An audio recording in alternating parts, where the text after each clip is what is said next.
good? We live in here. What's going on with everybody? Shout out to everybody joining us tonight. This is Look in the Mirror, the conversation. Hold on, Los look like he chewing on something over there. You muted, man. You muted. Gang. We out here. Get my swag on. Eating a little bit of sushi. Feel me? Over here. Yeah, Bill. What we doing today, Quay? What we doing? Well, we about to get into it, man. Hold on, we got people trying to jump in here already, man. Hold on. See, Prince, what's good, man? Did this dude just come from the gym? What he think he did? What's up going on now? He say he's snagging on something. He got to get his energy up, man. He say he's snagging on a little something, man. Look. Like if you want to in the back of your videos, come to Death Row. if you want to see Prince dancing in the back of your videos, you know what I'm saying? Come to Death Row. Gang. Bruh, I'm looking at you like this. What's going on? Man, I'm gonna leave that alone, man. Let's just shout out. I mean, he got the fresh scalp going on and everything. What's good? Man, shout out to everybody joining us tonight. This is Look in the Mirror, the conversation. Man, like I said, where we like to, have some good conversations to change our trajectory. Let's have a little fun at the same time, learn from each other, share with each other, and so forth. But we appreciate everybody joining us tonight. I said we got King up here doing his thing over here. You know what I'm saying? I want to do a special shout out to Charles. See Prince's Annihilator shirt that he rocking. You feel me?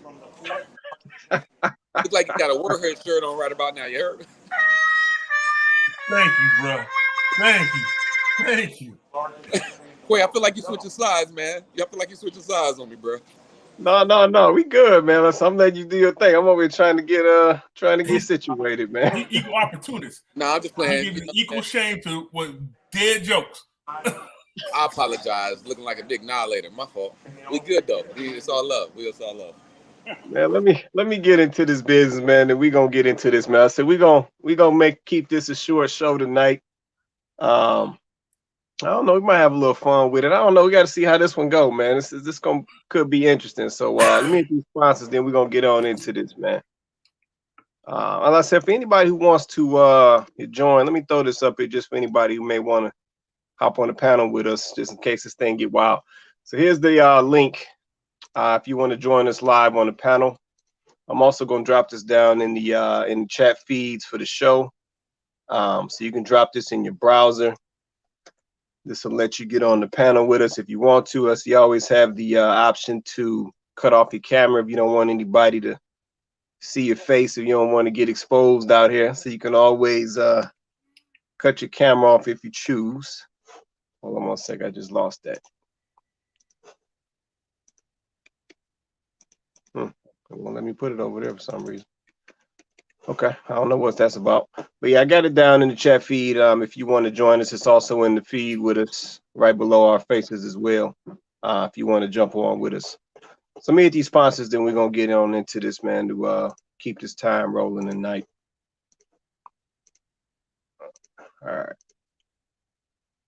right. Shout out to our first sponsor, War on Friendly Grounds. This is our own King Jaquil Martin's book right here, 5-star rated on Amazon. He also has the film that has been tearing up the film festival since it went hot out on the festivals, getting award after award. So definitely go support what he's got going on. A waronfriendlygrounds.com, a war on friendly grounds with an s.com. And then shout out to our second sponsor, Two Sons Juice Co. This is a cold pressed juice company based in Metro Detroit, all natural, no preservatives, no chemicals, no diluting, none of that. Just fruit, veggies in the bottle, straight to you. That's all it is. So definitely go check them out. The number Two Sons JuiceCo.com, the number Two Sons JuiceCo.com. All right. So I'm gonna pull this link down so we can see what we need to see.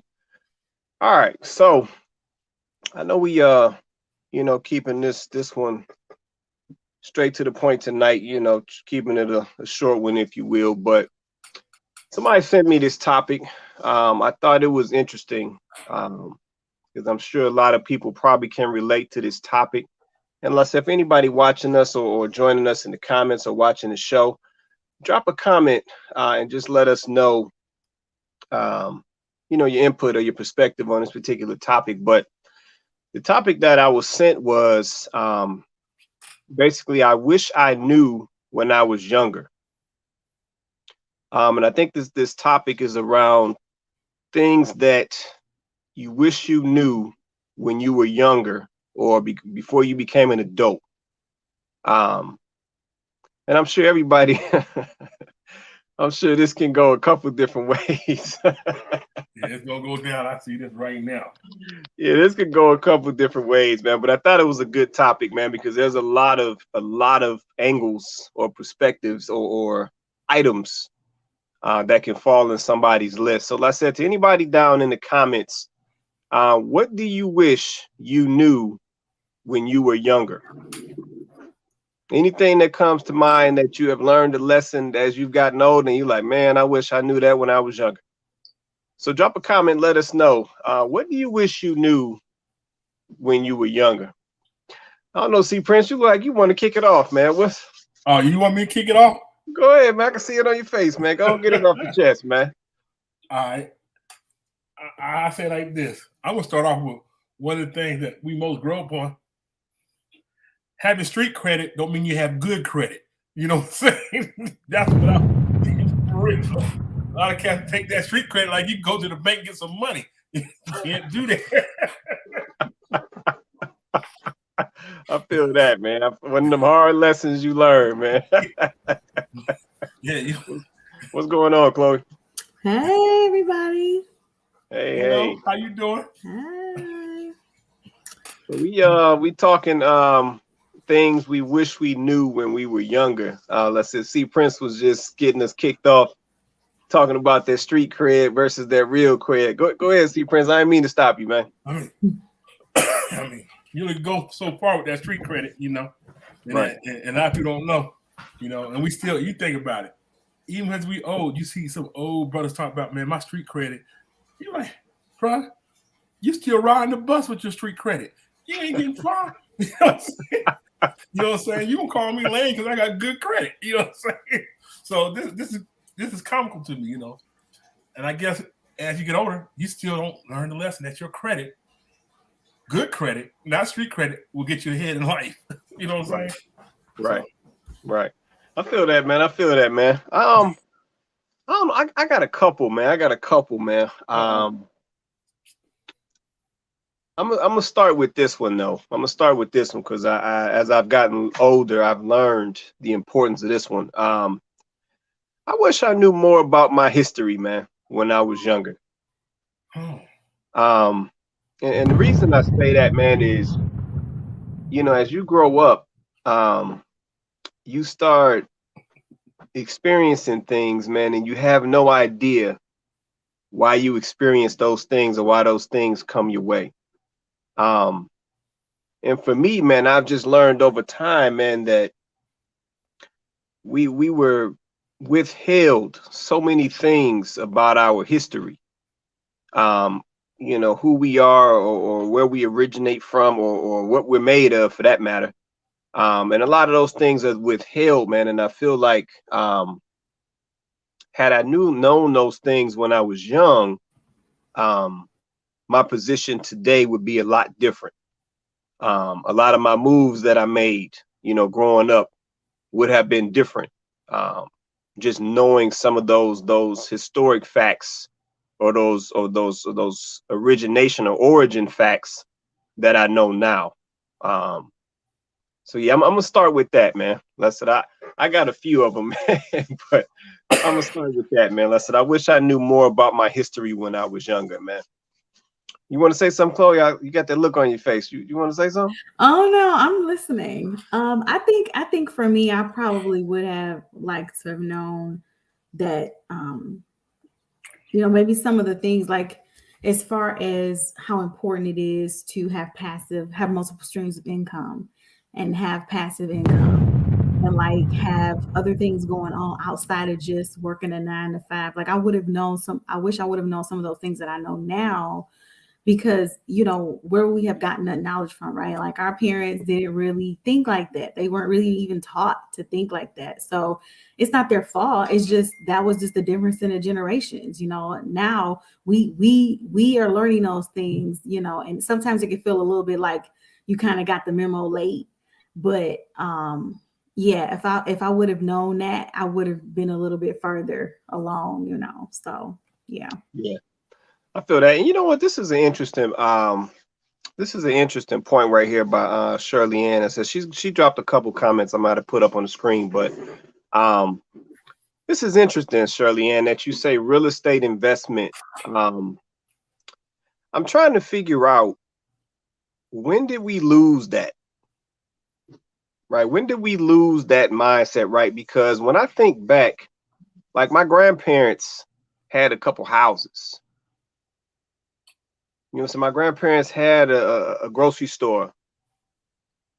So like, you know, when I think back into those days, you know, my grandparents and some of they peoples back in that day, they had properties, they had rental houses and things like that. I'm just trying to figure out where did we lose that? Because we were doing that. I said I got a chance to see it. You know, I actually went on a couple of the runs to pick up the rent from the tenants along with grandma.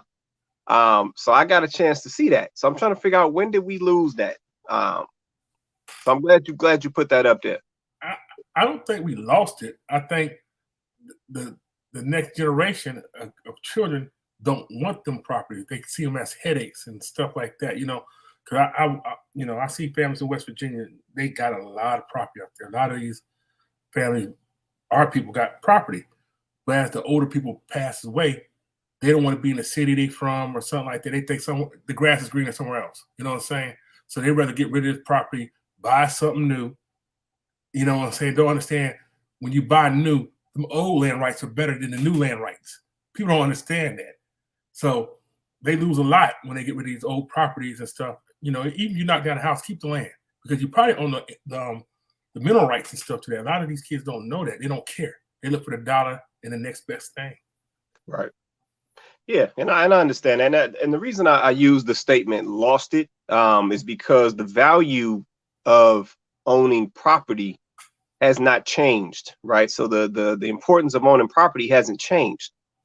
But at some point, I feel like we lost the mindset, if you will, when we used to prioritize that. Like I said, a lot of us grew up seeing that.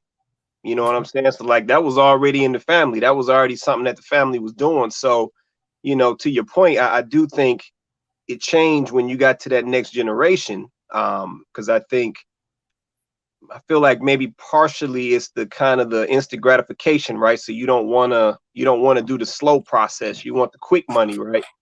But yeah, like I said, some of these things, like I said, they existed, but it's like we just lost that mindset, if you will, to want to keep those things going. Let me grab these comments. Shirley Ann said, many children are not involved in the business early. Therefore, understanding the dynamics of the real estate industry is ignorant for most, which I can see that. She also said people lose properties daily because of lack of paying taxes to retain the property.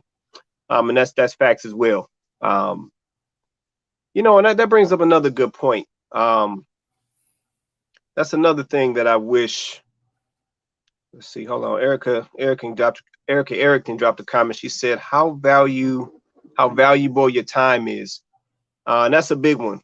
That's a big one, Erica.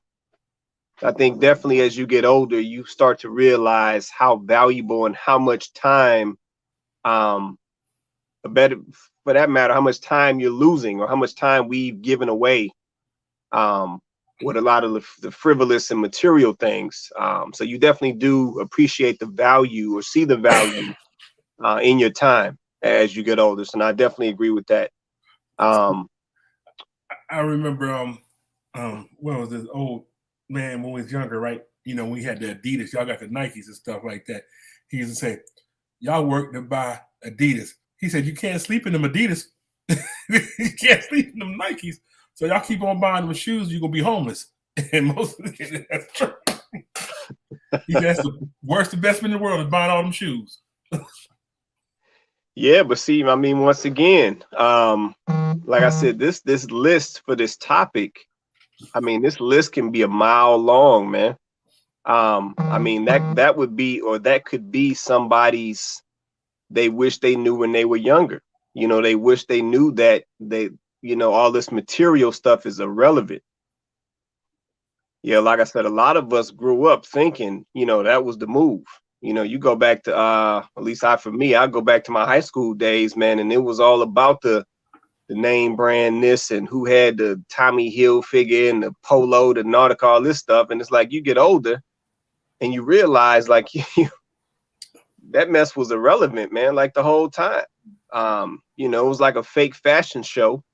And like I said, it really didn't benefit you at all. But you can tell nobody that back in high school. But you know what's funny though?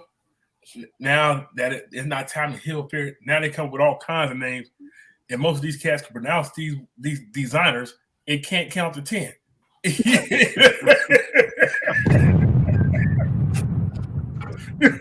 Now, while you doing all that joking on the new generation, whose fault is that? Uh-oh. I didn't say no. I just asked the question. You put it into the category. I didn't put it in the category. I said most of these people. I didn't say no. Younger or older. All I said was, whose fault is it? It's their fault. They can't count. I didn't go to school for them. I didn't say you did. Each them. That's all I want to know. Who teaches them? Who's watering and nurturing these seeds? The same people, okay, but to play the other side of that coin, the same people that was watering and nurturing us. Like, don't get me wrong, like obviously we do have a difference in the types of generations. Like obviously our parents were probably cut from a different cloth, right, than maybe the parents that we see now, because there are a lot of younger parents now too. So like we know that we're dealing with something different. So yes, there is a difference because the parents are just cut different. Like the generation after ours and going forward, like they're just different. They growing up in different times. Like they have access to different stuff. Like they are just different.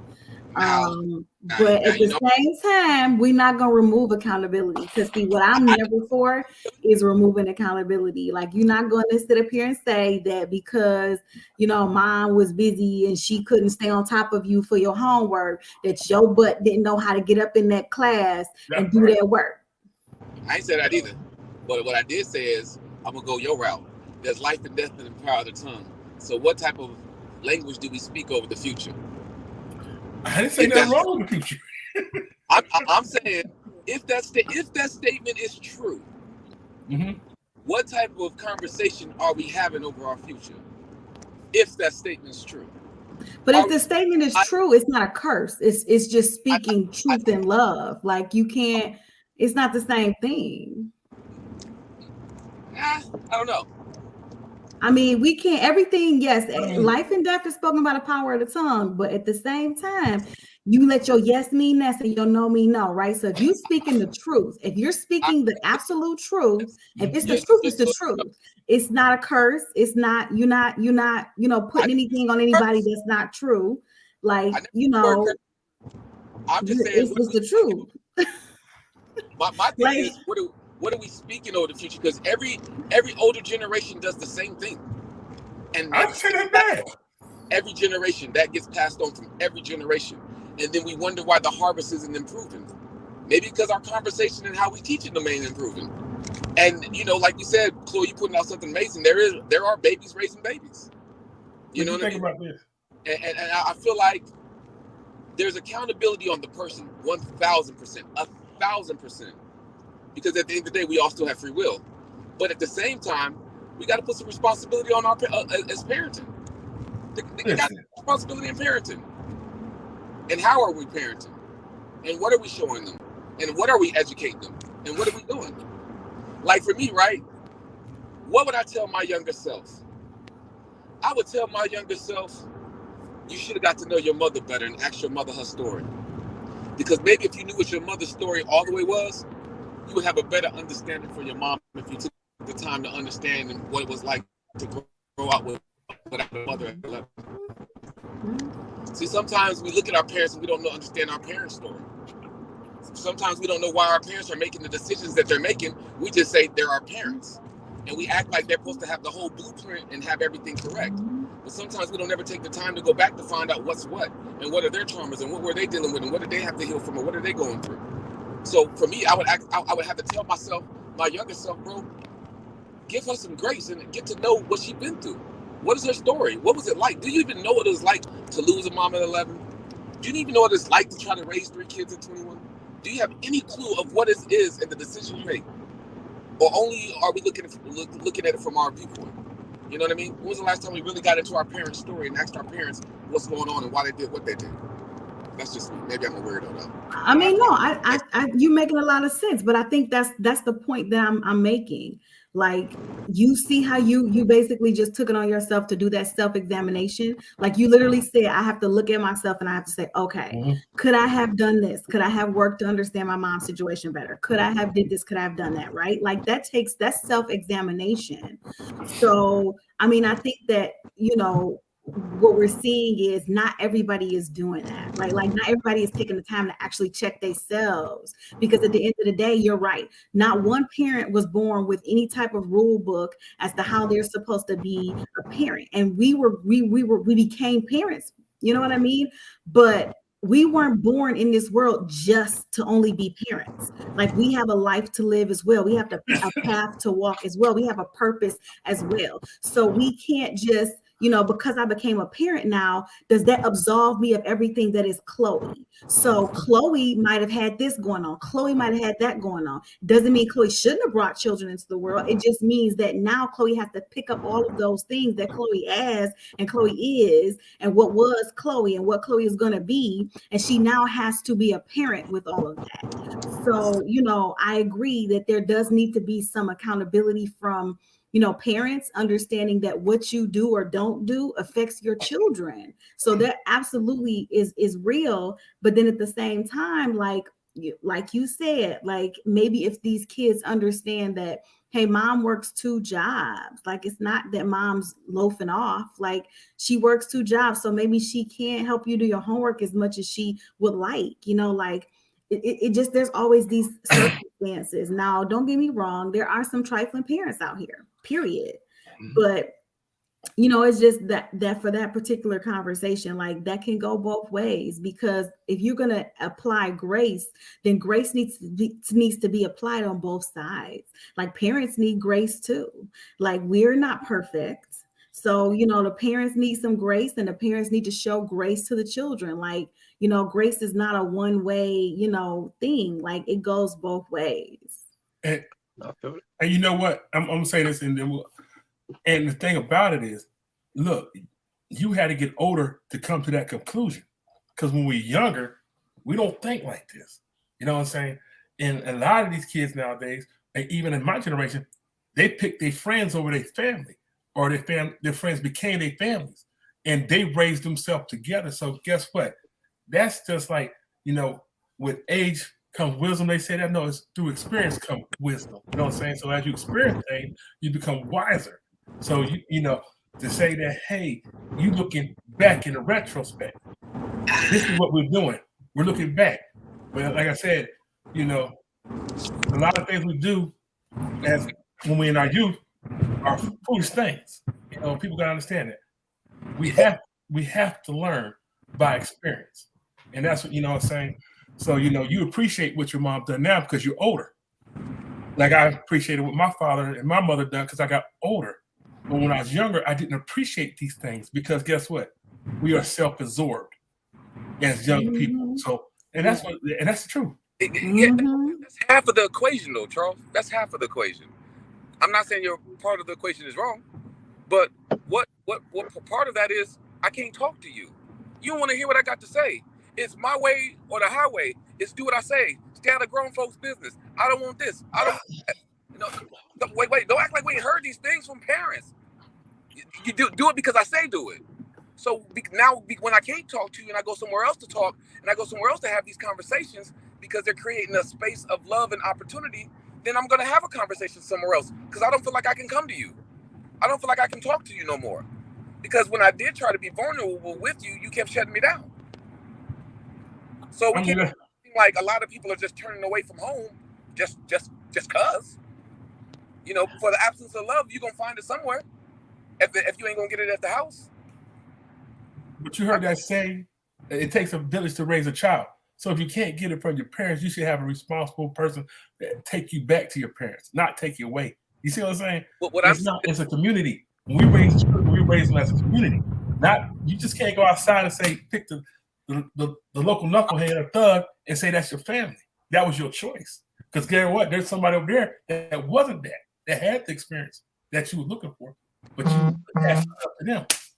That's I do agree. Back in the day, it was a lot of people that took to raise, they raised children, whatever else. But the essence and the core of it still has to be your mom and your daddy. The essence. I mean, don't get me wrong. We have family that stronger bonds sometimes with people outside of our family, and the reason why is because there was no love inside the family. So you had to go create a bond outside the family to replace what was missing in the family. Yeah. See what I'm saying? It's a substitution. And the truth of it is, I'm gonna get my Chloe fingers out. Let me get my Chloe fingers out right here.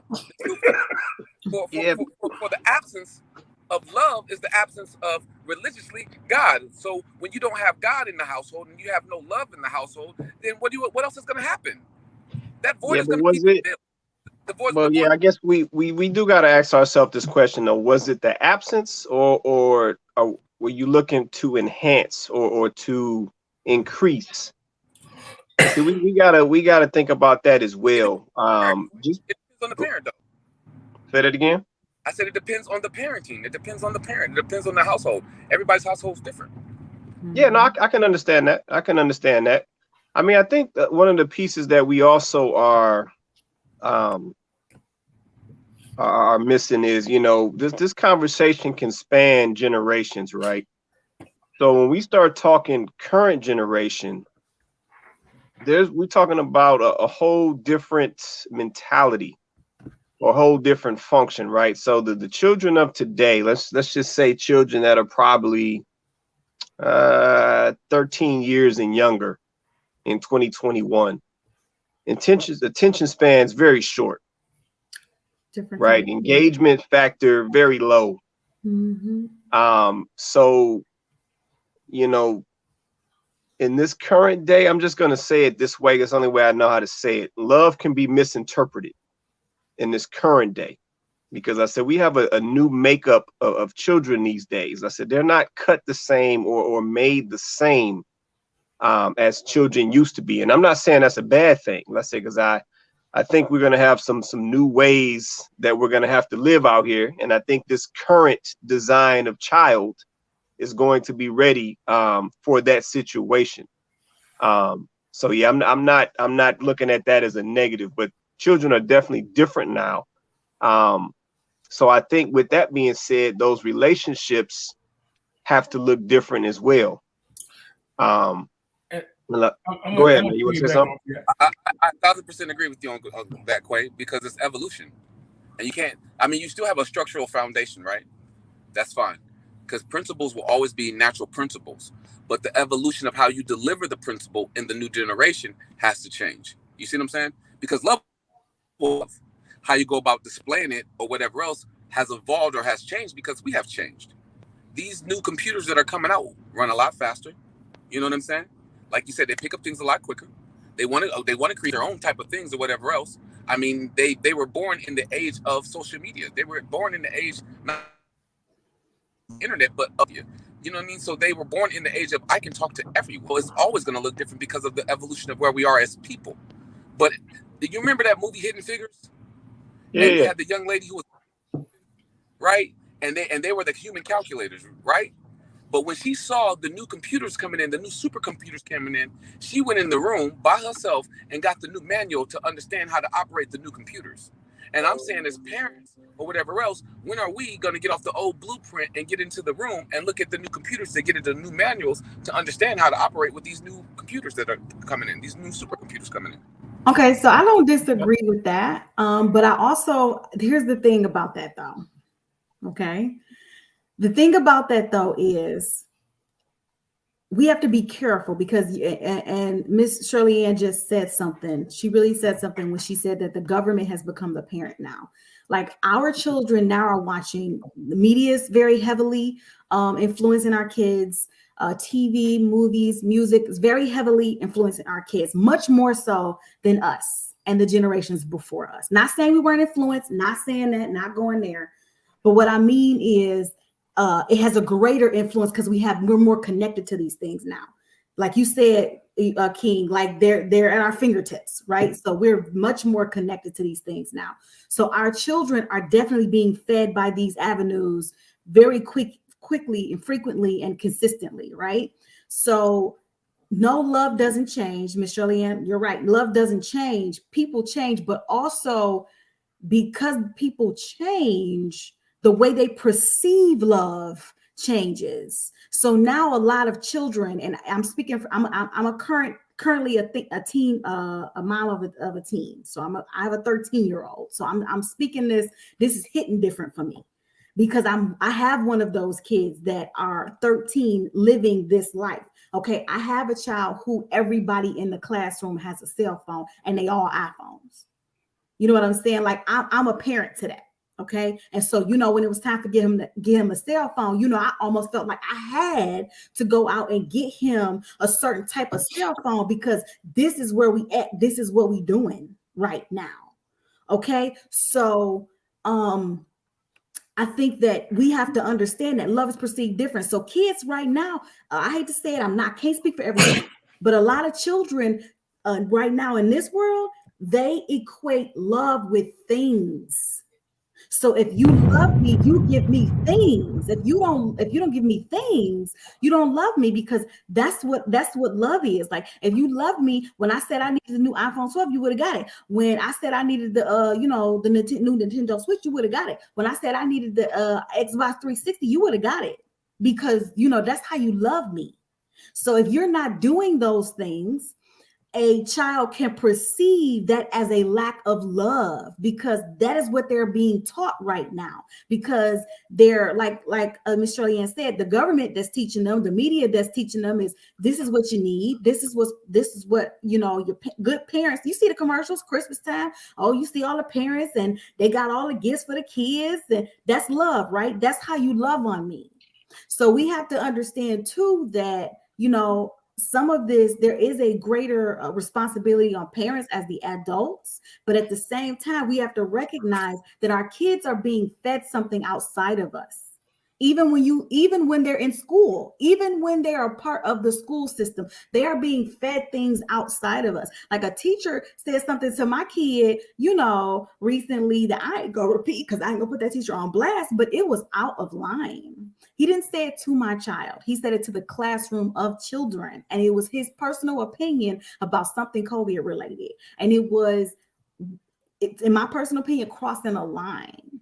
But this is the stuff that our kids are exposed to. So had my son never told me, I wouldn't have known that this is something that a teacher literally is saying to these kids in this classroom. And in my personal opinion, I'm like, keep your opinion to yourself because nobody asked you for that. Okay. But this is what we're dealing with. So even as a parent, you have now that to contend with, right? You now have all of these other outside influences on your child and how your child interprets that. So, I'm never gonna say that a parent doesn't have a greater responsibility and accountability to their children and how they raise their children. But at the same time, we do have to understand that unfortunately, in this system, the way it's built, the way it's cut, that there's a lot of factors going into this. And you can raise a child in an environment where you think you're giving them everything you possibly give them. You trying to be there for them. You trying to do what you do right by them. And they can still grow up and go way left. And you're like, I don't understand. Like, I thought that I was doing and I was here and this, that, and the third. So, I think, there is also a level of, okay, we have to, have some accountability, on the opposite side. So let me flip this. Let's see, we got comments coming in. And I don't want to miss these. Erica Erickson, she dropped a comment. She said, I wish I knew student loans were the devil. Man, these student loans, boy. Yeah. Student loans. You know what, Erica? I'm glad you said that. Um, I said at the earlier in the show that I had a couple things that were issues, and this kind of ties into them, right? So when you say the student loans are the devil, I wish I'm gonna say this for a lot of people. I wish a lot of people knew what what do they call it? Continued or continuing education, whatever they higher ed, whatever they call it. I wish a lot of people knew higher ed was not going to be what I think a lot of us thought it was going to be. A lot of folks are, man, probably in their 40s, 50s. I think, who was that? The president was talking about he had just paid off some student loans and he was like gray haired out. Like, I think, man, I wish, like I said, I wish I knew when we were younger that I'm gonna call it what it is. A lot of this stuff was just a big old scam. I'm just gonna call it what it is. And like I said, y'all can debate me if y'all want. College is a scam. I'm gonna call it what it is. I see Nicole, our IT down here. She gonna probably disagree with me, but college is a whole scam. I'm gonna say it like that. Yeah, they got folks like, hey, I gotta go take on all this debt, all these tens of thousands of dollars. I'm gonna go in here, I'm gonna get this degree, then I'm gonna come out and I'm gonna get this bag in the field that I majored in. And how often does it go that way? Yep. How often does that go that way? Let's say Erica, she agreeing with me. She said complete scam. And Nicole also said, oh, so Nicole she ain't gonna debate me. She agreeing with me tonight. You got the degree, but got no resume. Go ahead, Lou. I said you got the degree, but you ain't got no resume to get the job to pay the bill off. Dude, that's what I'm saying, man. So you go to college, right? So you take on this debt, 20, 30, 40, 50, depending on what you major in. I mean, you could be up to $70,000, $80,000 of debt, right? And it's like you come out and you apply for a job that you see in your field, and then these cats have nerves to come back and tell you ain't qualified. And it's like, wait a minute. Oh, we want to see some experience. It's like, okay, but then if cats are saying you not qualified, then it's like, how you getting the experience? So then it's like you get caught up in this loop. You got to go take some other job, you know what I'm saying, just to start trying to make some money, trying to pay the loans back. So then you get caught up in this loop and you got to take some jobs outside of your field, most likely. Then you go back, try to get a job in your field, and cats still like you ain't got the experience. And you like, wait a minute. Man, whole thing is a scam, bro. Eric Arrington said learning a trade is a much better solution, in my opinion. And I agree with that, Eric Arrington. That is definitely can be a lot more lucrative. And then Nicole said the nerve. What you want to say, C. Prince? Get off your chest, man. I would say learning the trade and like boat tech schools. You remember they had them in high school. They took them now. And now all these boat tech schools that were in high school are now in college level. So is trades. You have to be a college credit in some of these trades. You know what I'm saying? You got to have college credits in some of these trade schools. Yes, you do. Yes and no. Yes and no. Yeah, some of them, but most of them are now turning more to going to getting college credit for. So it is a scam. They took away the average person who didn't want to school. They had a trade, was good with their hands and stuff, and made them say, you have to go to school and get these skills that you already have, the certification that you already got. Because you already know how to do these things. Stuff you was taught on the job training, probably by your father or somebody else taught you how to do these, like welding and all that stuff. But guess what? Now you got to get certified by the state and all this stuff. So it's crazy. It's a scam all the way around. It's pimping. Yeah, huh? HIPAA.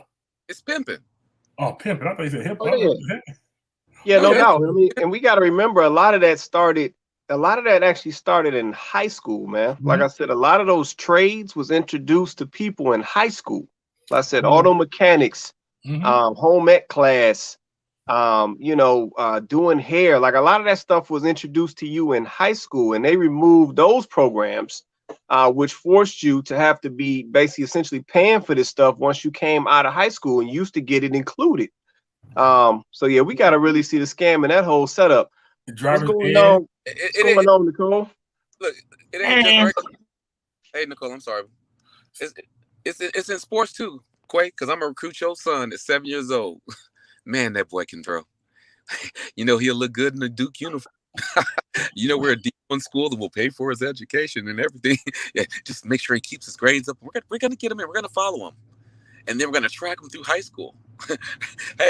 hey, you keep those numbers up. I swear, we're gonna get him to the school, and then they throw the girls, then they throw the situations, and then all of a sudden, they taking his image. They're taking his likeness. They're making millions and millions of dollars off of him scoring footballs or scoring, scoring football, scoring touchdowns, or making a basket or hitting home runs. And he can't make $1. He can't get a job. You got somebody like Jameis Winston stealing crabs out of the grocery store because the struggle is real. You know what I mean? And then you got people taking the bag on the side, and then they get snitched on for taking the bag because they took a side hustle because they're so broke that they really can't make no real money. So now people getting told on because they got their houses paid for, they got cars paid for. Well, I mean, what else is gonna happen? So you got all these drug dealers going on with your baby in school because they've been pimped out to wear a uniform and to go be one of the Roman gladiators for the school. You know what? I would agree with that, and I think sometimes I think it's the parents' fault, because guess what? We see talented kids, and we see them at an early age, and then you let these schools that are not a part of your community, these high schools, these you know what I'm saying, like these private schools, talking about your kid get a better education here and stuff, and we buy into their dreams, and they come and take your child, put them in these schools, teach them their ways, and then we complain about it. Or my son or my daughter is going to be better over here because they're going to provide a better means and way instead of this school. You know what I'm saying? They're robbing our diamonds. You know what I'm saying? I don't even call them diamonds. They're robbing our coal and turning it into diamonds over here, but they would have been diamonds over here still. Because guess what? You give all these private schools these accolades and stuff like this, but guess what? That coal came from the project. I understand, and we need to understand that. We need to stop sending that coal to these schools so they can refine them and refine them ourselves. Yeah, but you said it. You said it right first, though. I'm gonna slightly disagree with you. You said it right first. They are taking our diamond. Better yet, they're not taking our diamonds. We volunteering our diamonds. Yeah, they're not taking anybody, because at the end of the day, like I said, once again, this topic can go so far. You know what I'm saying? I wish a lot of people knew that they had more options than to just send their kids off to these schools and these universities and let them be pimped out because they thought that was the only way. Yeah, a lot of folks didn't know that. So that was they life goal, right? Let me get this job. Let me put my kid in this private school out in this little suburb outside of the city. Let me try to get them scouted so I can get them to a D1 university or whatever. Then hopefully from there they'll ball their little butts off, and football their little butts off, and then they'll get into NBA or NFL or whatever, and then they'll be set for life. And then the kid will come back and take care of me, and I can get a house and blah blah blah blah blah. Come on, my lotto ticket gonna make it. That's my lotto ticket, baby. Did you see for sure the mama where I think she had an Alabama t-shirt on, right? But the boy chose Florida, and she got right. I remember that. Got up and walked out. Yeah, I remember that.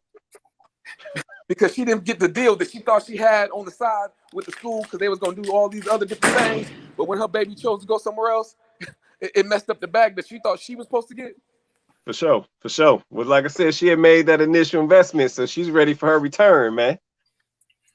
I carried you for 9 months. I walked around with you in my. Come on, see.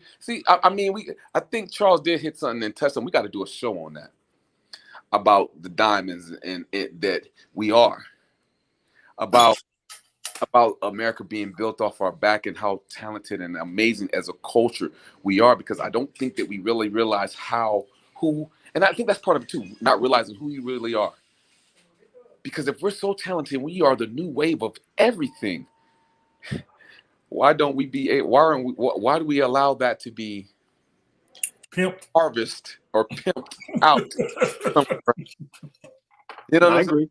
I agree. No, that's a whole show, man. We're gonna definitely have to hit that, man. But that's why I Definitely. didn't go too deep. That's why I didn't go too deep. That's a whole show, Quay. Oh yeah. No, hold that. That's a whole show, man. Let me slide over to Nicole real quick. Shout out to IT. What's going on, Nicole? Hey, IT. Petty. Y'all so petty. Y'all so petty. Go get it off your chest, Nicole. What you want to say? I can see it. So I do feel like college is a scam, but it's more so the system. Wait, hold up. Wait, hold up. Not you. Not you. Why? No, hold on. We was trying to school you back when you first got on the show about that college stuff. Now you talking about it's a scam? Hold on.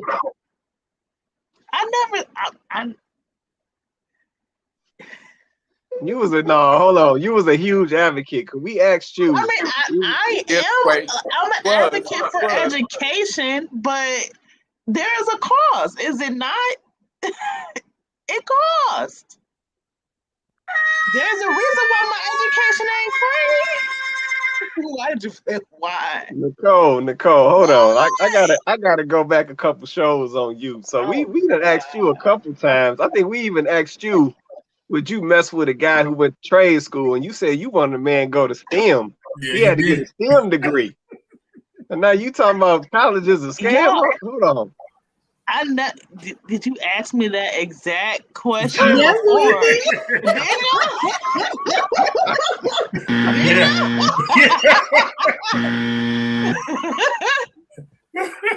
Did you specifically ask me? Like, Nicole, do you think I'm scared? No, don't. Yes. Nicole, don't Yes, try to you did. restrain. It is part of the system. Yes, I mean, I would love to just learn for free. So That Nicole, would be beautiful, but that's not how it works. so you basically said you didn't want a man who had a trade to school. You wanted a man who was scammed. No. Yep. I believe what I said before was my preference. So your preference is a Okay, man. that's true. That's true. She did. Right, She thank did say that. you. All right, That's true. So Y'all trying to kill me on this. Y'all trying to just knock me off the show. So your preference is a man who's been scammed and that's in debt for over $230,000. Wait. Again, I said I know school costs. He could have got a whole bunch of scholarships and got the damn degree. Nicole, I got your back on this one. If he can afford that student loan, you know he got good credit. So you building for your future right there. All right, my bad. We went in on Nicole. All right, go ahead, Nicole. Say what you wanted to say. My bad. I mean, I didn't said it. Go get it out. You were saying something about a system. Go ahead and get it out there. Goodness, what was I saying? So I was saying, like, yeah, I do feel like college is a scam because of the monetary system that's attached to it. Right. But I'm all for education and learning and advancing in those ways for sure. But the system is there's monetary gain for it and a cost associated to it.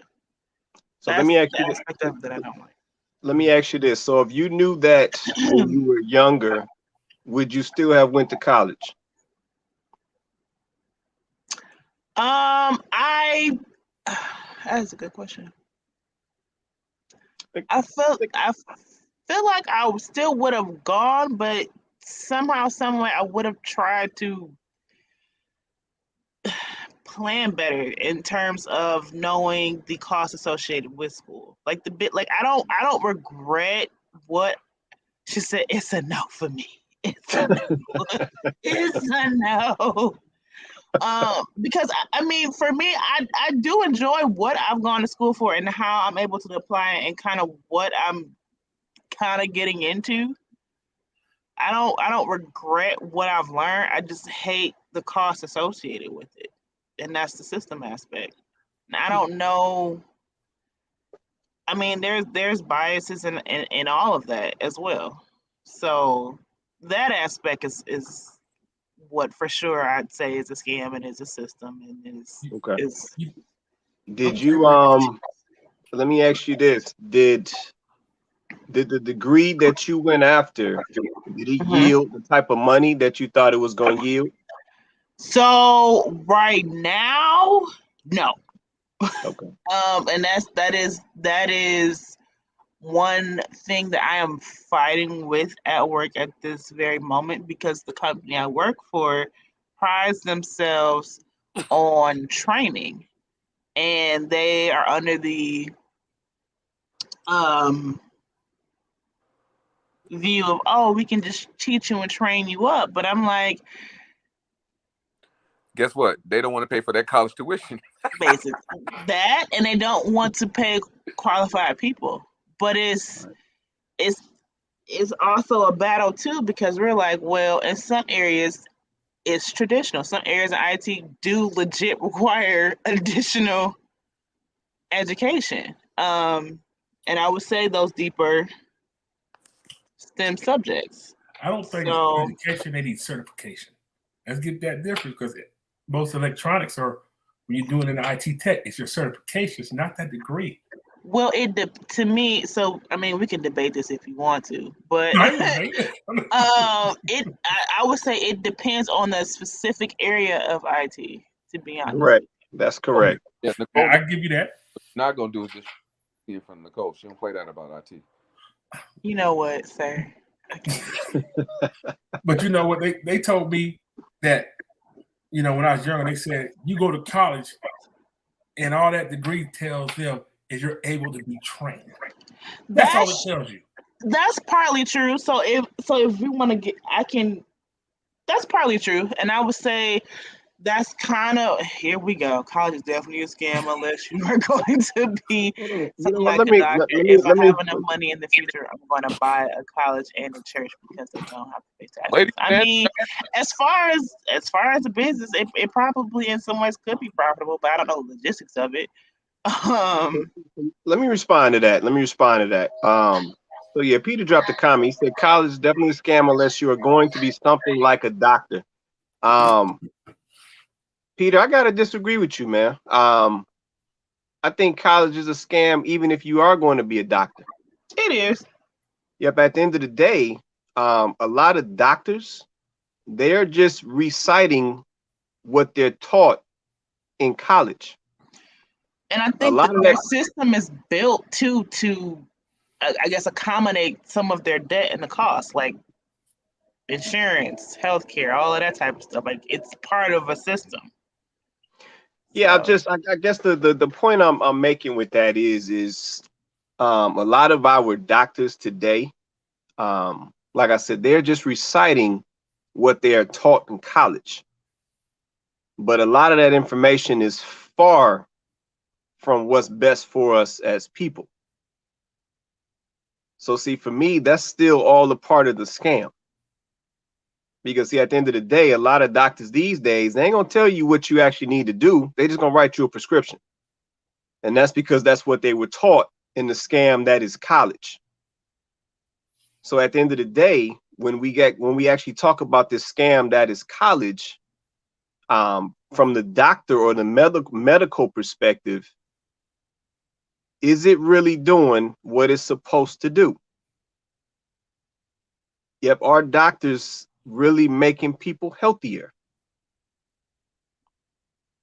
So we got to think about that. Yeah, because like I said, to Nicole's point, I have to agree with her 100%. We are living in a system. Yep, even college, that's a whole system. It's a scam to us, definitely, because we catch the short end of that system or the short end of that stick. But that's a whole system. That whole thing is calculated out. Yeah, for the simple fact that you know, and it don't really matter to me what, you know, I'll just use Obama as an example. I don't know what he majored in, but the fact that this guy was still paying student loans, and that guy is old and gray, him and his wife, and he still was paying student loans, just got done paying loans while he was president. I'm like, that right there tells you that thing is a whole scam, a whole system. that's set up. Yep, somebody carrying debt that long from something that he doing now that ain't got nothing to do with probably what was going on back when he was in college. So we got to let that sink in for real. Let me get this comment. Erica Arrington said, I think education is important. Like I definitely think doctors, nurses, and school teachers, etc., need a degree. And like I said, even that, Erica, I have to debate that topic. And the reason I'm going to debate that topic is because what I've learned over time, dealing with people, interacting with people, is a lot of the smartest people don't have degrees. A lot of the best workers don't have degrees. Yeah, I'm gonna throw this out. I'm gonna come out of left field with this one. Some of the best businessmen is drug dealers. What? No, No, I'm just keeping it in the buck. I'm just keeping it a buck. No, that's true. A lot of the smartest dudes, they're on the streets. They not in the white collar office. So I'm just gonna put that out there. Go ahead, Chloe. You want to say something? Now I was gonna say, like, I get what she's saying, only because for the aspect of we've been taught to believe that these things, like C Prince said, they certify you, right? Like if you have a degree and you're a doctor, that tells me you really know what you're doing, but that really don't mean that. Right. But I just imagine if the smartest, so let's just say, you know, I became a doctor, like I went to school, did the time, became a doctor, and then I taught Quay everything I know. Like I taught him everything I know about being a doctor, and I passed that knowledge on to him. So now, does that make him any less knowledgeable because he didn't actually go and get the certificate or go and get the degree? I taught him everything I know, so he now knows everything I know. So does that make him any less capable to help you if you get sick? It doesn't. This is just stuff that, like we was talking about, that system. This is just stuff that we're taught to believe here, right? Like holistic doctors, if we go into little, villages and things in Africa and places like that, they heal themselves.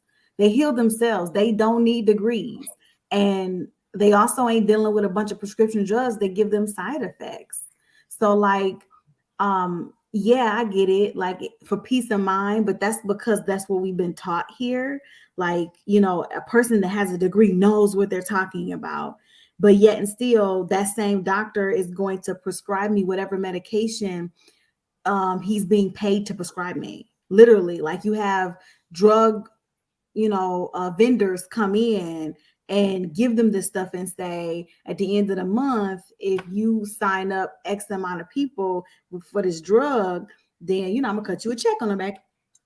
Like, so we have stuff like that going on. So it's all been corrupted. And I know that's a slightly different topic, but I'm just saying that we've been taught to believe that if a person doesn't have that piece of paper, then they're not qualified. When in fact, like, it doesn't necessarily mean that a person that doesn't have a piece of paper isn't qualified to do the job. So I mean, I think that's all a part of the system, the scam that is the system, right? Like, right.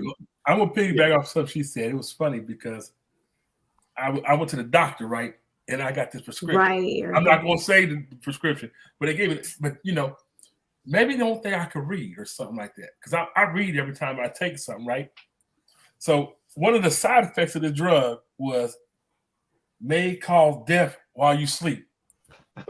And I'm sitting like this, like, how am I supposed to complain about that?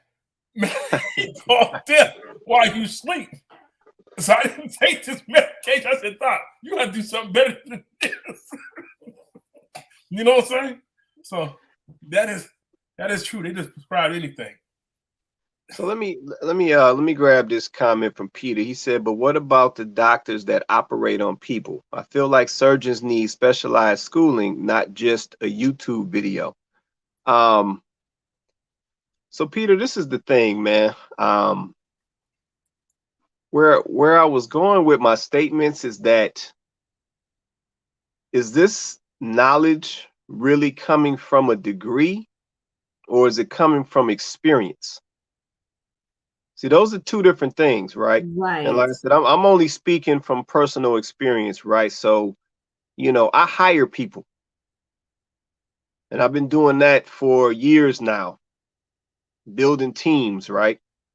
And what I've learned over time is my most valuable people don't have degrees. Yep, they've got experience, they've got intelligence, and they work hard, or they drive results. Those have always been my most valuable people. My degreed people, no. So what you saying? They lazy? No, no. It's not that I'm saying that they're lazy, but you know, let's in Nicole, you know, we've had this conversation. I'm on the infrastructure side of IT, right? So on the infrastructure side, this is where everything is very hands-on. This is where there's a lot of project management, a lot of thinking outside the box, a lot of long nights. I mean, I say you know this, you know what this side look like. And like I said, for sure. Your most valuable people that you're gonna come across, they're not degreed.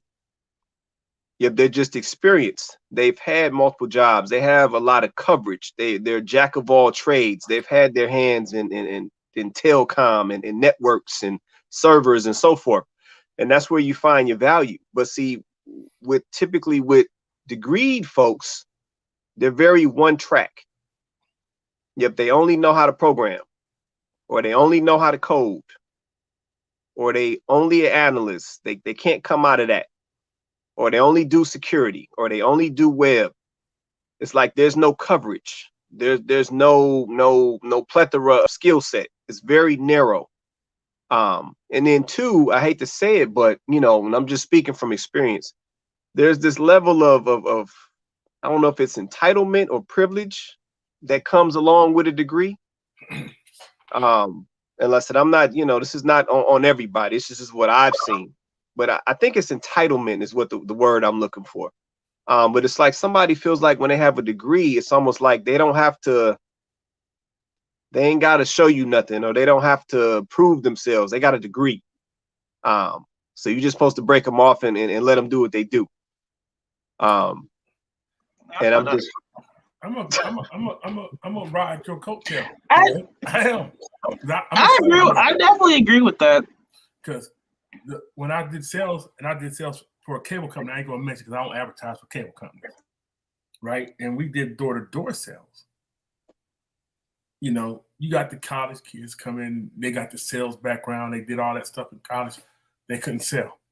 But the best salespeople I had were those who had records for pharmaceutical street medicine, right, and stuff like that.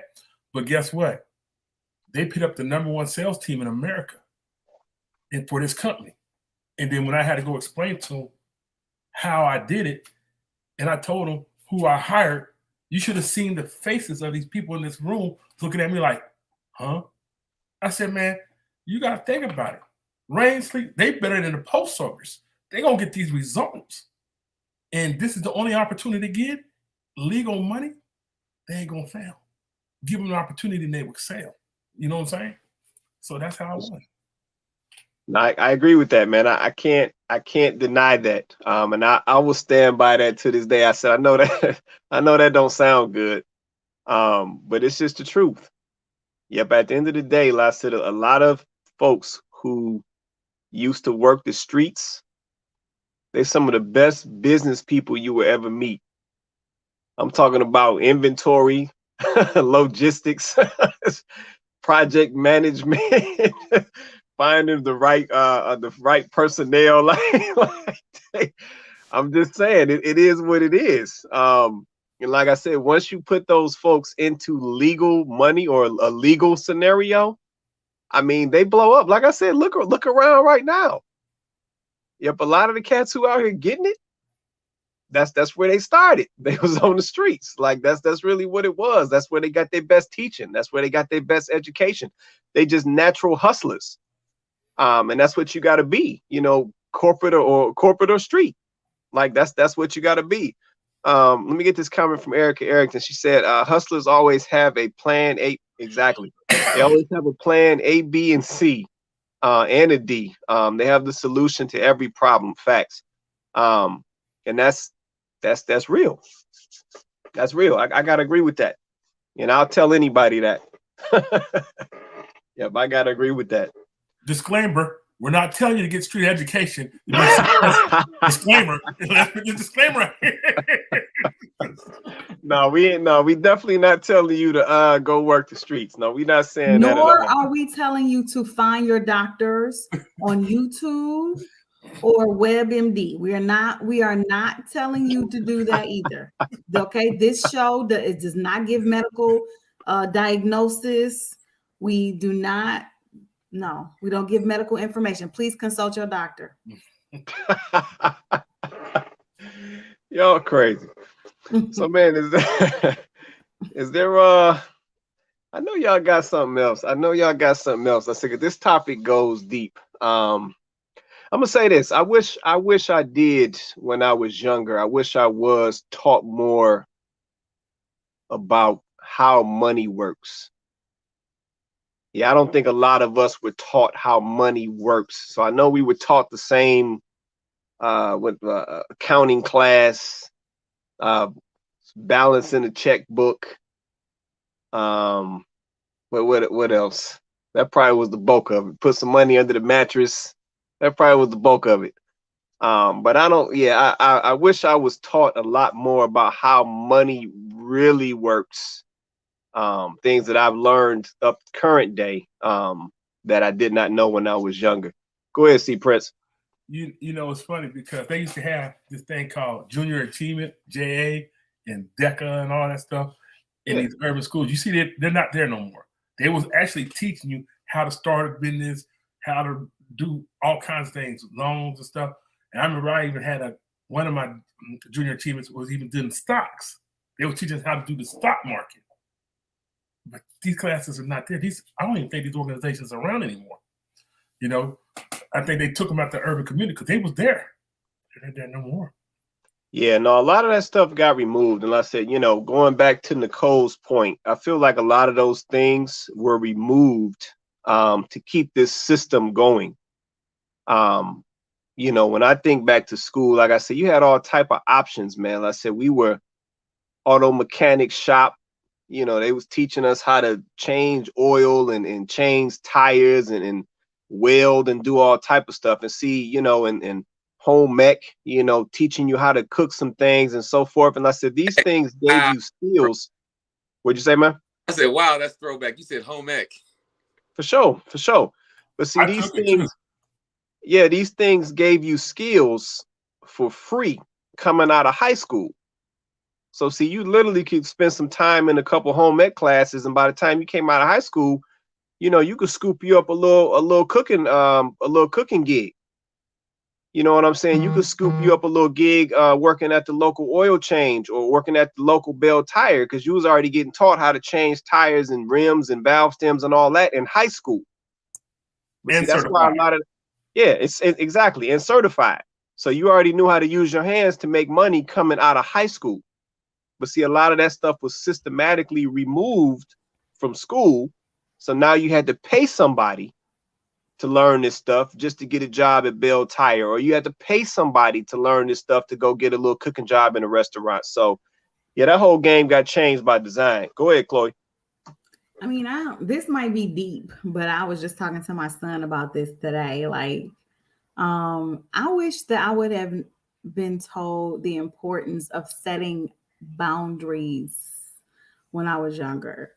Like now, because even like as an adult, like now I'm learning how to set boundaries for myself. And I am like, you know, I feel like I could have struggled less in relationships, friendships, all of that. If I would have known how to establish boundaries, and that it's healthy to establish boundaries, and that it's healthy to say no, and that, you know, you don't have to be everything for everybody, and that, you know what I mean? Like, you know, if I would have learned that earlier on in my journey, I think I could have saved myself some, you know, situations and heartache and whatnot. So yeah, that's something that, you know, learning that when you older is hard. Yeah, that's a good one though. I'm glad you said that. Go ahead, C Prince. You know, I almost went to shock when you said that, because you know what? You know, I grew up, there ain't no boundaries when I was growing up. The only boundaries you had, you better go to that room, go to school, and get out my face. You know what I'm saying? You want boundaries, get out my house. You know what I'm saying? That's the only boundaries you're going to get. So when you said that, I'm like, oh no. I wouldn't survive in that household saying something like that. Oh, you crazy, man. You say you better not close that door. Yeah. Let it slam a little bit. You're going to find boundaries, all right. Yeah, no, I think boundaries, not privacy. Well, it's close enough. It's not at all. I'm just playing. Definitely not. But no, you brought up, let's say, you brought up a good point, Chloe. And just to piggyback off of that, I wish I knew when I was younger that it was okay to, one, tell people no, two, stand your ground, three, be opinionated for that matter, and then four, just keep it real with folks. Yeah, you know, a lot of folks, you know, grew up, and like I said, everybody was, you know, trying to be nice about everything, and you holding your tongue on certain things and all of that. And it's like, as you get older, you learn that, no, you just need to keep it real. You need to go ahead and get that off your chest, say what you need to say, lay it on out, and keep it moving. And yeah, it's not about being nice to everybody, because at the end of the day, you got to be concerned about yourself as well. And yeah, you just got to be on some grown stuff. Like that. I said, I wish a lot of folks, and me personally, I wish I knew that when I was younger. Because I said, I think things would have been a lot of different. What you say, Nicole? I was saying, same, the whole just notion of, you know, not being able to speak up and voice your opinion or own your individual self in the family is like insane. And unlearning that as an adult is extremely hard, because you're dealing with the world and the same issue at the same time. So I feel like there's a constant struggle of figuring out, oh, should I say this? Should I not say this? Personal experience, me negotiating a potential promotion and a switch to another team at the same time has been one of the most difficult things I've had to say out loud to leadership. And that has been a struggling process. But I can understand. I've had to definitely grow through this situation. No, I can understand that. Go ahead, C Prince. When you're dealing with companies, especially when you know your worth, you have to stand your ground for that. And sometimes you might have to walk away from that or look for employment elsewhere. Because guess what? As long as the company feel like you're begging them or that you are dependent on them to provide you income, they got you. You know, and I tell everybody this. I walked away from jobs and they wouldn't believe it. They're like, no, then they call me back and I say, I want more now, because now you know my value. You see what I'm saying? A lot of people don't take that stance, you know what I'm saying? Because, you know, you got to eat, you got to have a roof over your head and all that, but yet still you sacrifice your value. You see what I'm saying? You know your value, and women got it hard. I say it like that because, you know, men don't like to, you know what it is. I don't even have to say it. You have to stand up for what your value is. That's what advice I'm gonna give you. I understand what you're saying, but your value is more, and they need to understand that. If you feel that you're valuable to that company and they don't feel that value, look for employment elsewhere. Yeah, and that's a valid point. Let me piggyback on what you just said. I do think though, C Prince, that a lot of people don't truly know their value. And they don't know or don't realize that they don't have to give these companies the type of power that they give them. People can tend to give companies a lot of power over them, and not understand that at the end of the day, if the company ain't acting right, then you might need to go ahead and cut that tie and move on to the next one.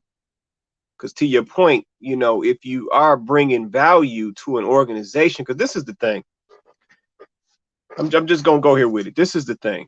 A lot of us got to get in the mindset that the company needs us, that we don't need the company.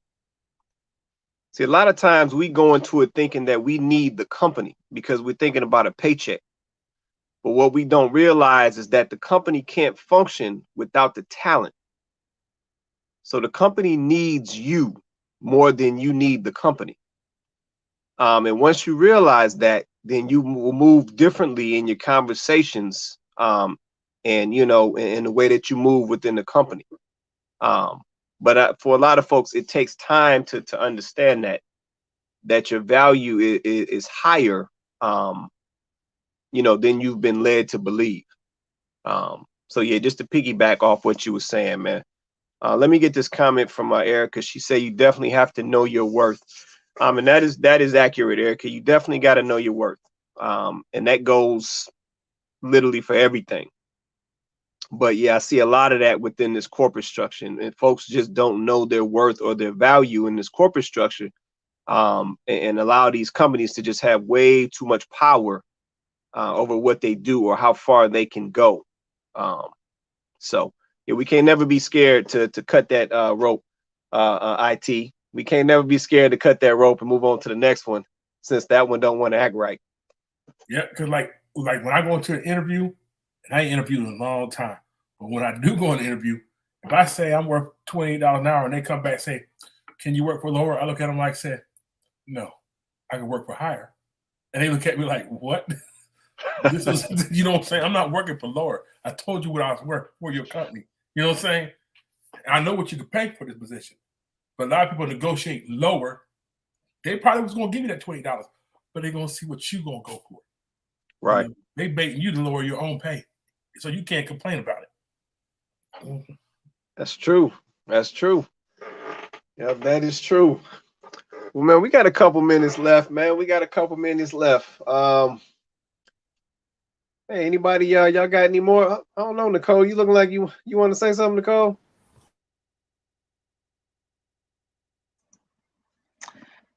Sure. I wish I would have known the value of friendships while I was younger.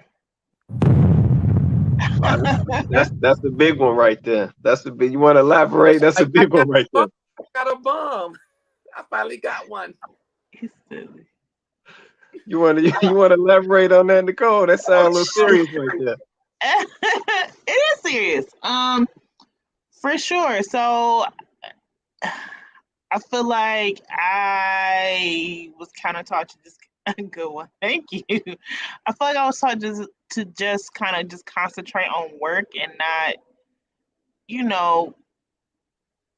build just solid friendships or knowing how to build new friendships as I continue to kind of grow. I think that's a key aspect as well. And I say that because I feel like that teaches you an aspect of learning how to collaborate and being vulnerable enough to ask for help. And that applies in all situations, like school, work, everyday life, just, and I feel like I'm personally at that point where I'm like, well, yeah, work is all decent, but do I have people kind of calling me like that? Not really. And that's kind of a bummer. So I do want outside of just work friends or colleagues or whatever, like I want legit friendships. And I'm human, so So you just gonna forget about me later, huh? you are so petty right now. Your pettiness. Teddy. Oh man, crazy. Let me get this comment. Erica said, "Making memories are far more important. Leave work at YOLO. work. Enjoy life, YOLO." You know what? And I agree with that, Erica. Making memories are definitely more important. But I do got to jump on something that you just put in this comment, because I think this is something that Uh-oh. I wish a lot of folks knew when they were younger. This whole concept of YOLO. So we got to touch that. Yeah, what is YOLO? What's going on? We got to touch that. We got to touch that because I know that was something. And I got. I'm not coming for you, Erica. I'm just glad you said that. I know that's something that a lot of us were taught. Yep, you only live once, right? And I know that was a big song. Who was that? Drake. Copyrighted that. I think it was Drake or somebody came out with the song YOLO, something like that. But sometimes I feel like that saying, I guess that's what you call it a saying, that has gotten us in trouble. Let's see, Erica said, let's see, well, you live every day. But yeah, I feel like YOLO has gotten us in trouble. Because I feel like for a lot of people, it has put them in a mindset that they don't really think about the future.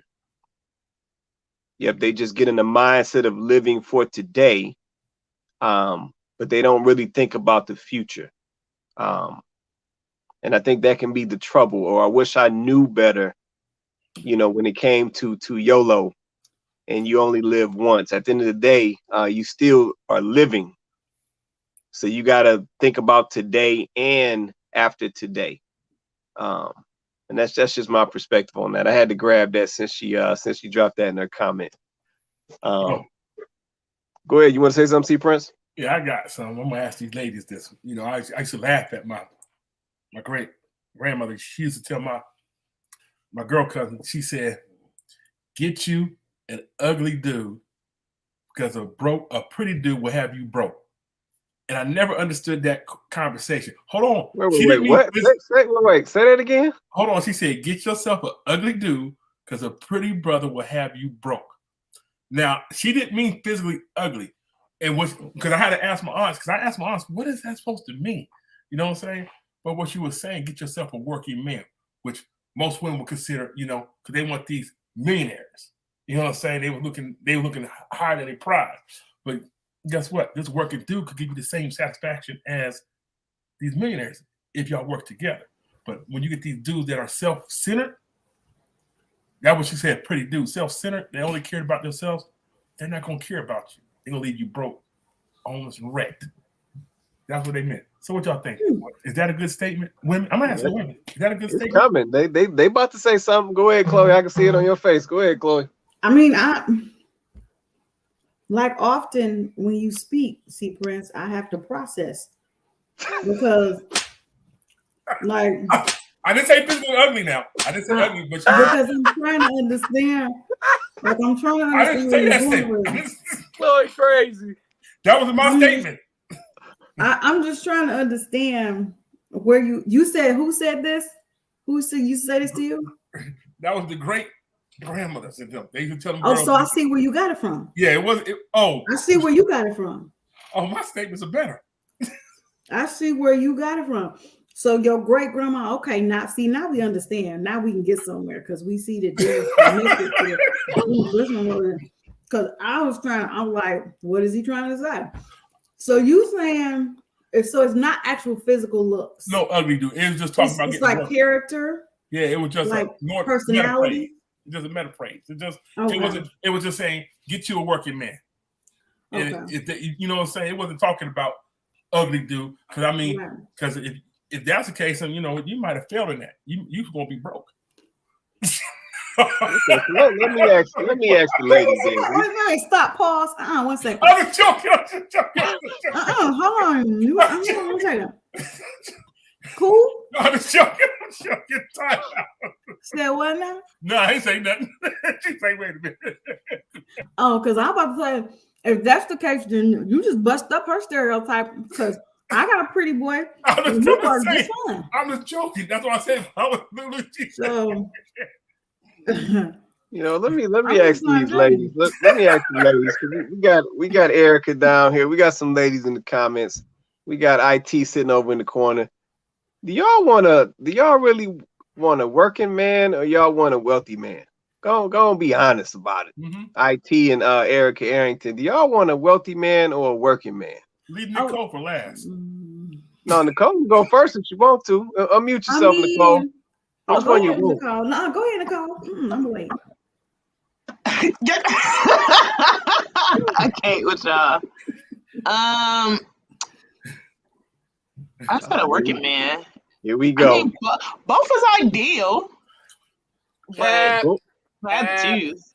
capping. I mean, I think that okay, so obviously I don't want. I mean, I feel like this is a loaded question. I don't feel like there's a, you know what I'm saying? I feel like this is a loaded question, right? Because who want a broke dude? Like, well, I'm supposed to say I want a broke guy. Like, I'm supposed to just be like, oh yeah, I want a broke guy. Like, why would I say that? Like, I'm not about to say that. You only gave me two choices, working and broke. And No, so I'm you said like, wealthy. I'm supposed to say I want a broke dude. Yes. No. give me the broke- I I'll said take the working broke and dude wealthy. for $200, Alex. Like, am I supposed to say that? No. I said working or wealthy. I didn't say broke. Okay, but right. So like, but a working dude. Here's the thing about a working dude. That's why I feel like I wish you would have expanded, right? Because a working man, you're a working man, right? Okay, you're not broke, but then there are some working men who, you know, it's just they situate, like, you know what I'm saying, like their situation. They work in a different kind of way, so their funds might not be at a certain level. You know, they working, but they funds not at a certain level just based off how they working and what they do. You know what I'm saying? So I feel like that's a loaded question. Like in that case, I'm gonna say, yeah, I'm not gonna turn down a working man, because if you actually working, you know what I'm saying, and you making money for yourself, like I'm not gonna say no to a working man. But then at the same time, some men working, and you know what I'm saying, like they, you know, they work. You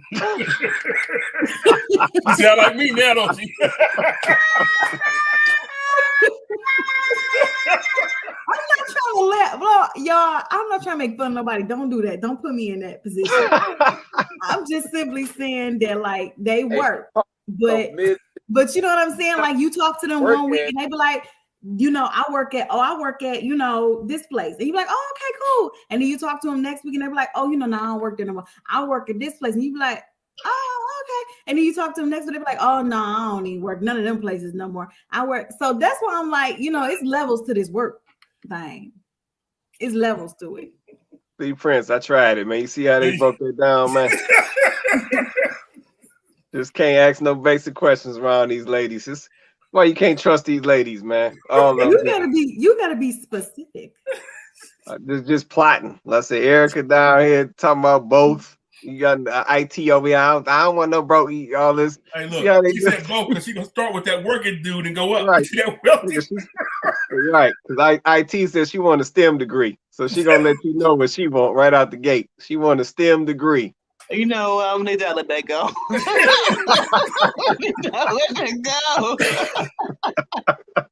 This is cool. Oh, it is what it is. I'm almost choking to myself, boy. So man, we about at that time. I know we said we was gonna keep this a quick one tonight. We about at that time, man. Y'all got anything y'all want to say in closing, man, before we get ready to wrap, man? Chloe, you got anything? I would just say, you know, no regrets, right? Like obviously there's a tons of things that we would have liked to have known earlier, sooner, when we were younger. But at the end of the day, you know, I'm always gonna go with God, and he's gonna make a masterpiece out of whatever mess you have. So regardless of what decisions you made or what path you chose, he has a plan for you, and he's gonna make sure you meet your expected end with his plan. but also it's a waste of time really for you to regret. So even if you do have things that dang, we can sit here and talk and it's for fun, like, oh man, I wish I would have known this, I wish I would have known that. But at the end of the day, I'm looking at accomplished people, I'm looking at people who have made something of themselves, I'm looking at people on this panel and people who are commenting in this panel who are successful people. So at the end of the day, yeah, maybe we didn't know this, maybe we didn't know that, but we still we should be proud of who we are today, and really that's the most important thing. Facts. For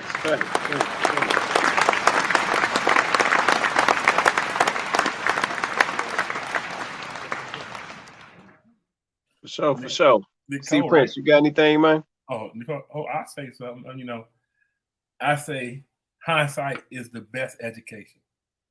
It helps you move forward, and it teaches you. You know what I'm saying?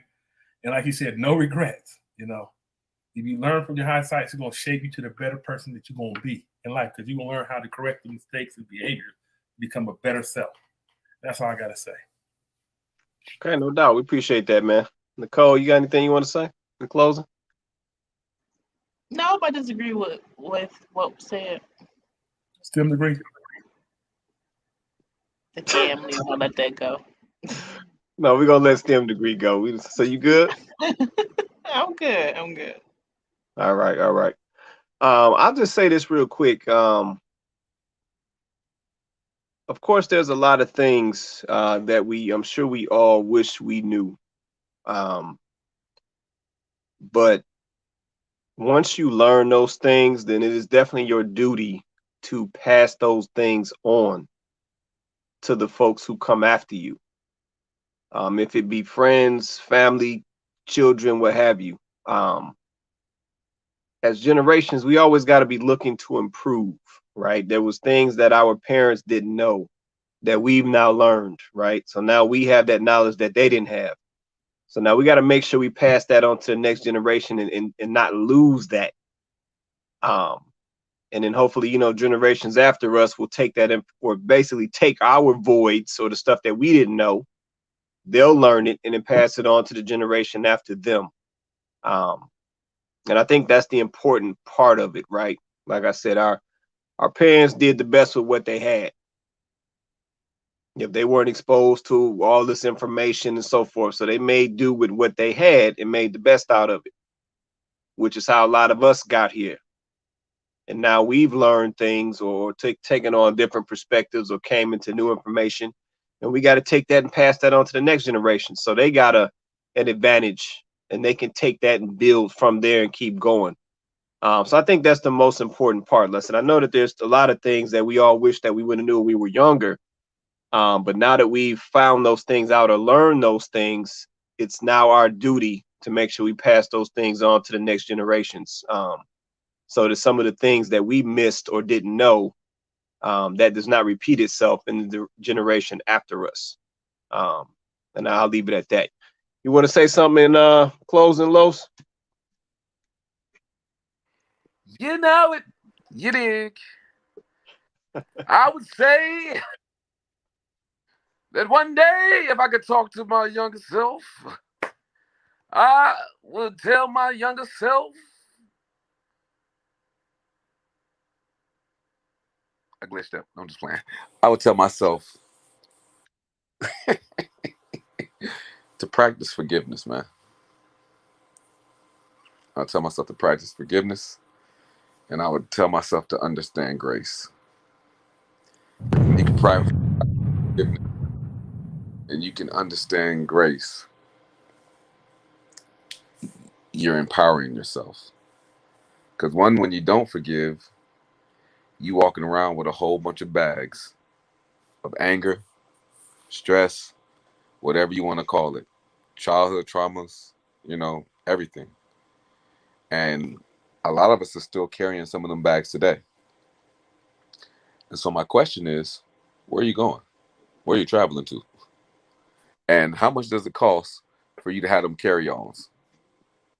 How much is it costing you to carry all that weight with you? And what is the price of not forgiving? And how, and grace, You want grace. How can you ask for something that you're not willing to give somebody else? Grace allows you to listen, to empathize, to try to understand where another person is coming from based off of what the events they've been through in life, and to give them the room to grow in that space, you know. And I would say I got grace from Charles, you know. Charles gave me a lot of grace as a kid growing up. You know, I was a hardhead. Shout out everybody on the panel because I've seen your damn faces. But he gave me enough grace to make my mistakes and teach me in my mistake as a man and how to become a man. He let me fall on my face and he picked me up with grace and said, "This is why you fell." And he gave me enough room to continue to fail without judging me and pick me up with grace so I can become everything that I am now. So I would tell everybody forgiveness and grace, because it's something that we need for ourselves. And when you know how to forgive yourself, and when you know how to give yourself grace, because we're all going to go through different storms, we're all going to go through different problems, and you know how to forgive yourself for a moment, that one moment's not going to define your life. And I would tell my former self, it's going to be okay. Everything's going to be okay. Don't overstress it. Don't worry about it. Learn from it. Long as you keep learning from what you've been through, from, like Nicole said, friendships, from like everything that everybody named on this panel, if we can continue to learn from that, and Kwesi said the most powerful thing, after we learn it, don't hold that information for yourself. Teach your children that. Teach your family that. Pass that information on. Don't hoard all these treasures that ain't yours anyway. Allow everyone else to have a diamond so that way they can shine and have joy. And I feel like if we could practice grace, one last one. I got you, Chloe. My bag, sis. I got you, sis. And mercy. Forgiveness, grace, mercy, and love. Those 4 pillars. If you can find forgiveness, if you can show somebody grace, if you can give someone mercy when they really mess up and still show them love, that would be amazing. And the reason why I struggle with this is because the fruit don't fall far from the tree. And my mama, Shirley Martin, she ain't give me no grace. She ain't give me no mercy. She ain't give me no forgiveness. But she gave me love. So if you can't get all of them, just try to get one. No, just playing. That's our show, man. We just want to show y'all grace, love, and mercy and love. Come on the show. Make sure you like. Make sure you subscribe. Make sure you bring a friend. Make sure you find forgiveness. Make sure you invite them to the show. Don't keep all this good conversation to yourself. Get your popcorn, get your wine, smoke a blunt, whatever it is that your thing is. Just come to the show and get this good knowledge. And watch out for, and make sure you wear some shades, because Charles got a bright yellow shirt on, looking like Annihilator and a starburst that's about to blow up. So y'all come back to the show. We love y'all. And shout out to IT. Yeet. For sure. I said, this is Looking to Mirror the Conversation. We do this show every Thursday night, 6:30 Pacific Standard Time, 9:30 Eastern Standard Time. I said, shout out to everybody down in the comments for rocking with us tonight. Shout out to everybody on the panel tonight. You want to say something? Go ahead, man. Shout out to Quay with the power tie on. Y'all got to understand red, the power. Yes, Jesus. Y'all got to understand that red is a power color. And so Quay is looking real presidential over there with the crispy white dress shirt with the red power tie with the fresh edge up, salt and pepper in his bed. The man is real swagged out right now. So shout out to light skin, don't care, sexual butterscotch. That's what we call him. You know what I'm saying? And one last thing, I would say I wish Kwesi would dance better when he was younger. That's what I would tell my friend Quay when we were young. Come on, man. Kill Quay on the dance floor back in the day. Let's go, Soul Train! Come on, man. You already know I worked you out, man. I don't even know why you keep playing with me like that, man. The Lord is watching. Let me. Mama, the Lord is watching and shows your mama. Don't you be lying in front of both of them. Don't lie like that. Man, let me end this show, man. Like I said, we do this show every Thursday night, 6:30 Pacific Standard Time, 9:30 Eastern Standard Time, every Thursday night.